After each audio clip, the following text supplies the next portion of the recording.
দেখো ঘুরতে ঘুরে আসবো, ওখানটা নেমে ঘুরে আসবে, ভালো করে নে ক্যাপ্টেনটা।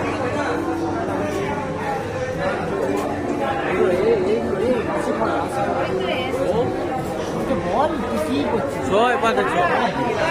তুই একটা ব্লগ করছিস, এটা বলবি না লোককে, তুই তো জানবি।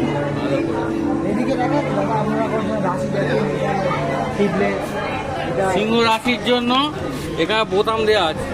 এটা মকর রাশি, রাশিফল জানার জন্য এই সরবেরিয়া শিবপুরে এমন মণ্ডপ করেছে দেখুন। আপনারা যদি নিজের রাশি, এটা যেমন কুম্ভ রাশি, শুধু এই সুইচটা টিপলে হয়ে যাবে কুম্ভ রাশি। এই পয়সা নেবে কি দেখি, এই তো বলছে কুম্ভ রাশি আপনার আগামী দিনের রাশি, এই বন্ধুর কারণে পড়তে পারেন বিপদে। এই ঠাকুর হয়েছে সরবেরিয়া শিবপুরে, হ্যাঁ মায়ের শিবপুর। এখানে মহিষাসুর আর দেখতে পাচ্ছি না, এই যজ্ঞ করছে, যজ্ঞ।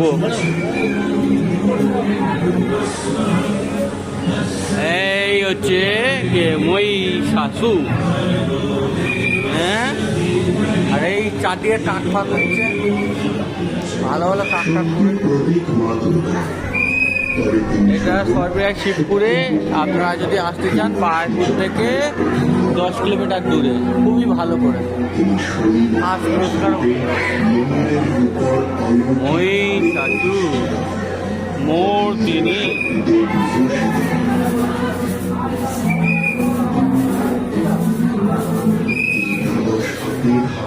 আর এই হচ্ছে আসল মেন রূপের দুর্গা, তাই না?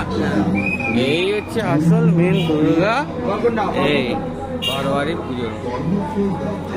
সন্ধি পূজা হয়ে গেছে, আমি নবমীতে এসেছি, এটা বাইরেরটা, হ্যাঁ এই পাটটা তো আর ঢোকা যাবে না, এইটা এই সোজাই।